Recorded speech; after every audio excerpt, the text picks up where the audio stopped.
करौली में हुई हिंसा के बाद कर्फ्यू जारी है। हालांकि अब स्थिति कंट्रोल में है। जयपुर डीसीपी साउथ मृदुल कच्छावा भी करौली में मोर्चा संभाले हुए हैं।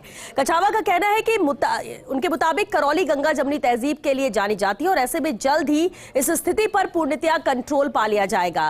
मृदुल कच्छावा ने लोगों से अफवाहों से बचने की अपील भी की है। आईपीएस मृदुल कच्छावा से खास बातचीत की संवाददाता सत्यनारायण शर्मा। करौली हिंसा का आज तीसरा दिन है और खुद डीसीपी साउथ मृदुल कच्छावा यहाँ मौजूद है, क्योंकि एसपी रहे हुए हैं यहाँ पर। यहाँ के जो लोग हैं उनके मानसिक स्थिति को बेहतर समझते हैं। सर, फिलहाल क्या स्थिति जानना चाहेंगे? देखिए, वर्तमान में स्थिति पूर्णतया सामान्य है। हालात जो हैं पूर्णतया पुलिस प्रशासन के कंट्रोल में है। धारा 144 यानी कर्फ्यू जो है वो लागू किया हुआ है और जहाँ कहीं भी आवश्यकता पड़ रही है वहाँ पर हम सख्ती कर रहे हैं।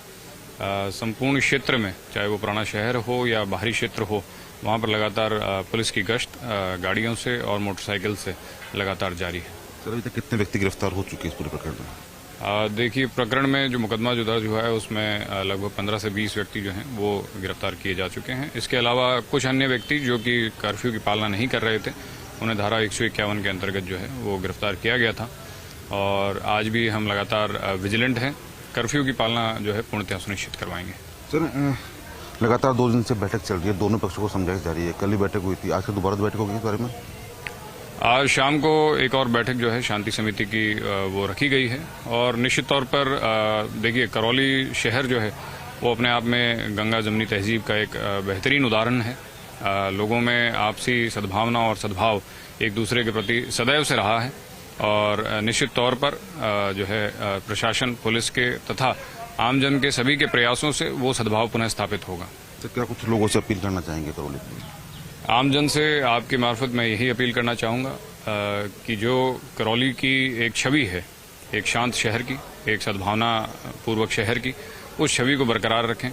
अफवाहों पर, किसी भी प्रकार की जो अफवाहें जो फैल रही हैं उन पर जो है विश्वास न करें। कोई सूचना यदि आपके पास में आती है तो पुलिस से, अधिकारियों से, प्रशासन के अधिकारियों उसको उसकी पुष्टि करें और जो है विजिलेंट हम लोग सभी हैं और इस शांति व्यवस्था को बनाए रखने में, कर्फ्यू की पालना करवाने में हमारा सहयोग करें।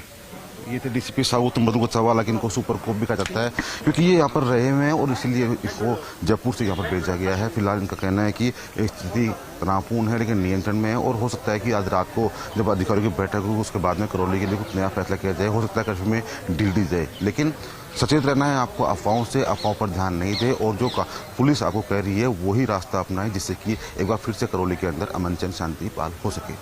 मेरे साथी पवन के साथ Satyanarayan Sharma, first India news, Karauli.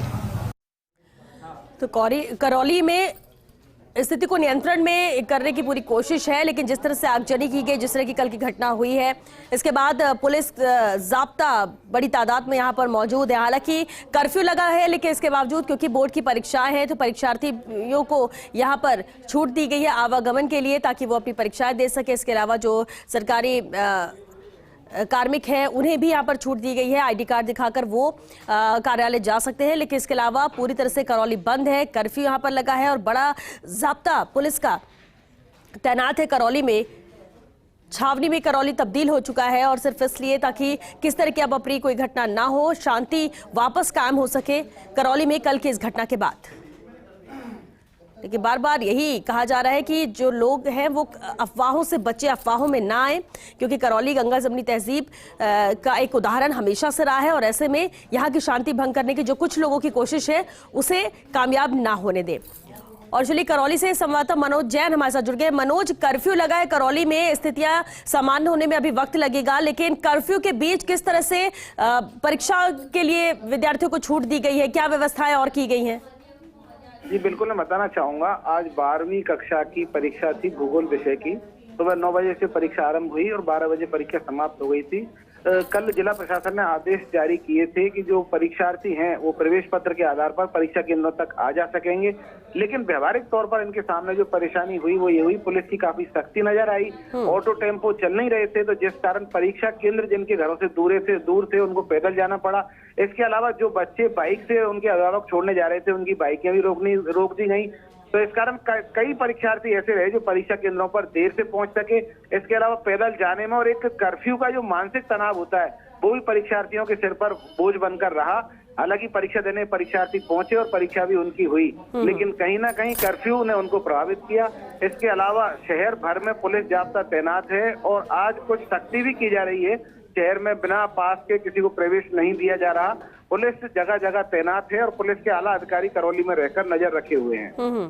और अभी स्थिति कैसी है करौली में? कब तक सब कुछ सामान्य हो सकेगा मनोज?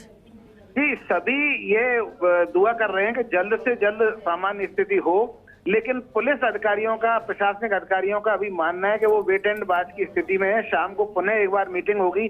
अभी आज रात 12 बजे तक इंटरनेट सस्पेंड किया हुआ है और कर्फ्यू के भी आदेश जारी किए हुए हैं। शाम को समीक्षा होगी, इसके बाद में आगे का निर्णय किया जाएगा। लेकिन कहीं ना कहीं पुलिस अभी सभी संभावनाओं और आशंकाओं को देखते हुए सतर्कता और सावधानी बरत रही है।